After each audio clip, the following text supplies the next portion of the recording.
નમસ્કાર દર્શક મિત્રો, @ગુજરાતમાં આપનું સ્વાગત છે। નવરાત્રી એક ગુજરાતનો એક મુખ્ય સાંસ્કૃતિક તહેવાર છે અને હમણાંથી જ ખેલૈયાઓ નવરાત્રીને લઈને ઉત્સાહી બની ગયા છે, પરંતુ આ નવરાત્રી પર વરસાદ ખેલૈયાઓની આ મજા બગાડી શકે છે।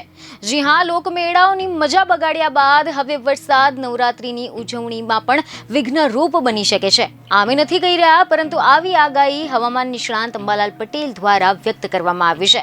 તો ચાલો જાણીએ કે હવામાન નિષ્ણાંતની શું આગાહી સામે આવી છે અને આવનાર દિવસોમાં કયા કયા જિલ્લાઓમાં ભારે વરસાદ થઈ શકે છે।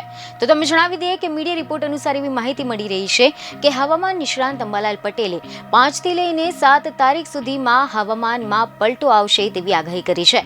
7 થી લઈને 8 માં એક મજબૂત સિસ્ટમ બની રહી છે, જે તારીખ 9 થી 11 સુધીમાં ડીપ ડિપ્રેશનમાં થઈ શકે છે, જે આગળ વધતા પૂર્વ ભારત થઈને મધ્યપ્રદેશ તરફ આવવાની શક્યતા ગણી શકાય। 10 થી લઈને 12 તારીખ અને તેના પછી પણ ભારે વરસાદની શક્યતા છે। આ ઉપરાંત અંબાલાલ પટેલે ઉત્તર ગુજરાત માટે મોટી આગાહી કરી છે।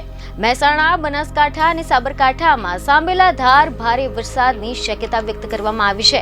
ત્યારબાદ 7 અને 8 ઓક્ટોબરના રોજ બંગાળના ઉપસાગરમાં ઉથલપાથલ જોવા મળી શકે છે।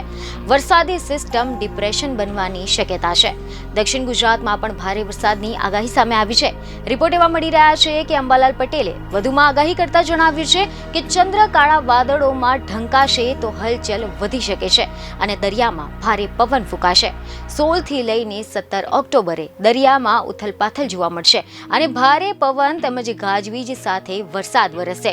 નવરાત્રી સુધીમાં વરસાદી માહોલ જોવા મળશે। બીજને ખબર સાથે ફરી મળીશું। ધન્યવાદ।